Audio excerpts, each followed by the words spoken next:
About 1 in 23 people suffer from cancer. About 1 in 10 suffer from heart disease. Any guess on how many suffer from mental illness? Well, 1 in 6 suffer from mental illness.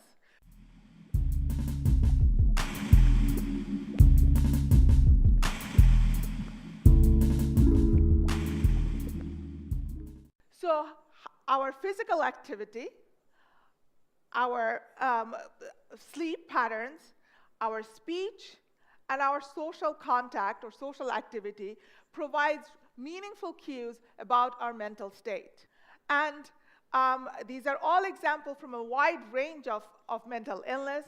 There are patients with bipolar disorder, patients with clinical depressions, patients with mania, as well as schizophrenia. So it covers a wide range of where we see changes in their behavior pattern in everyday, day-to-day activity that we do.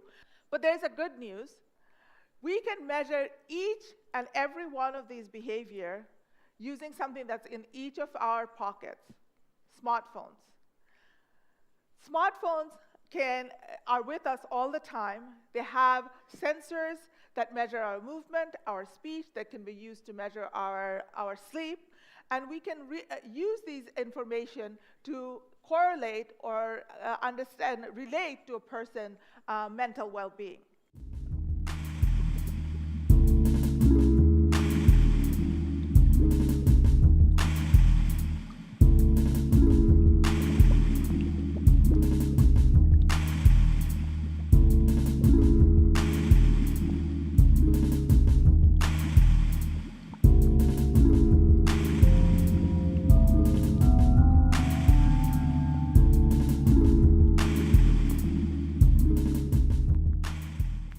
Just if you think about smartphones, which I said are now virtually ubiquitous, with 2 billion worldwide and increasing very, very quickly.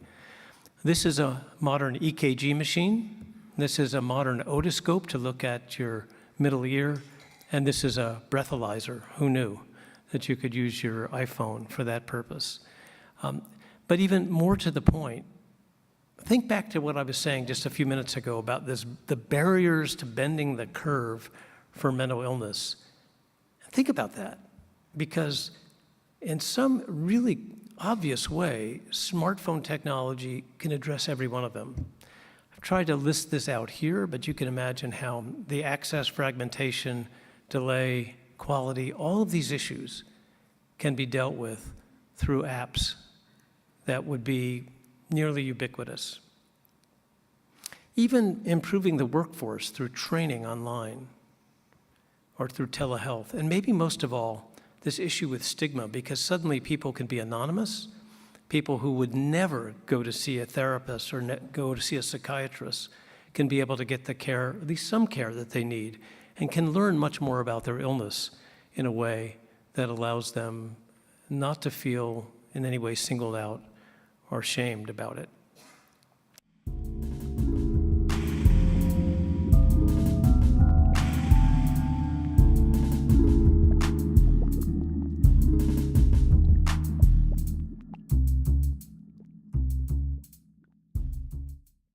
In fact, you can begin to build into a phone, and this is just one example. There are now several hundred examples of apps that have been developed for people with a variety of mental disorders. But you can build into this one simple instrument that is virtually ubiquitous, a whole range of different tools to help people learn about, manage their illness, get coaching as needed, and amazingly connect with others who have the same problem. It's a very, very powerful instrument to transform care.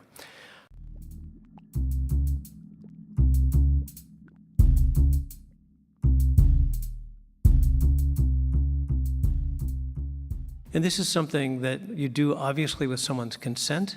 You do it because somebody is struggling with a problem and they need better data to understand when they're getting into trouble.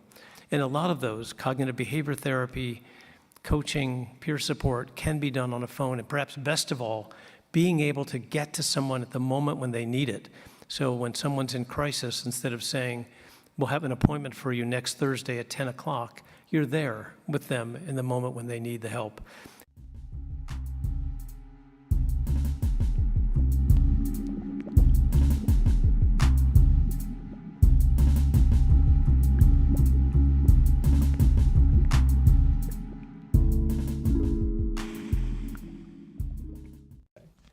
I know that there are many, many of these out there. I mean, is there an estimate on how many of these mental health specific apps there are?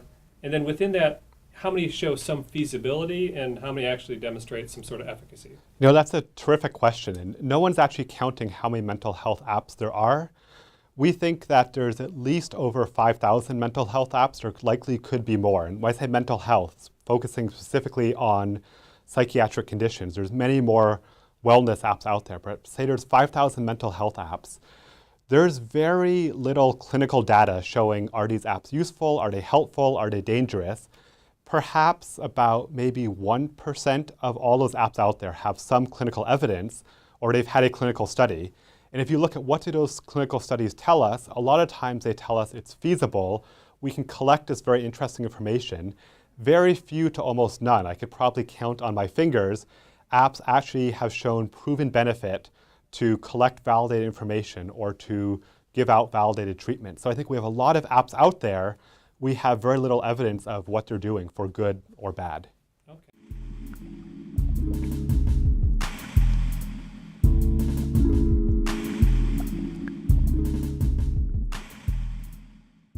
And how do you keep track of so many new brain training programs and apps? Well, now there's a website for that. It's called cyberguide.org, PSYBERGUIDE.org. Cyberguide rates and reviews apps and software for brain training and other means to help people with mental illness toward their recovery. Originally, the idea was to help people make decisions about what products might be most useful to them and to their families.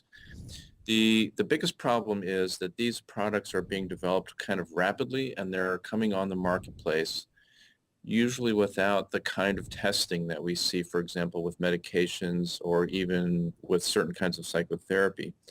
They are not usually tested with clinical trials, and so then it's kind of buyer beware, and it's left up to the individuals to decide whether one product is better than another. So we wanted to make an unbiased clearinghouse consumer reports kind of website where people could see lists of products with a good description of what they do, a collection of scientific publications, bibliography that back up the claims of these products, and then certain kinds of ratings, sort of like an Amazon.com type rating of the products themselves, so people could at least see what other people are saying about them and try to make an informed decision.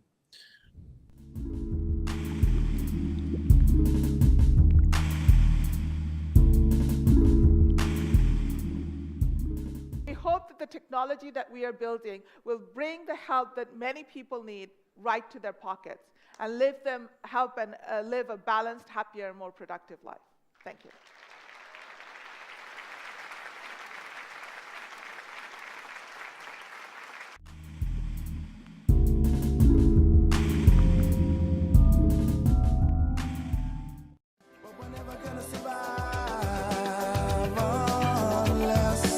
We get a little crazy.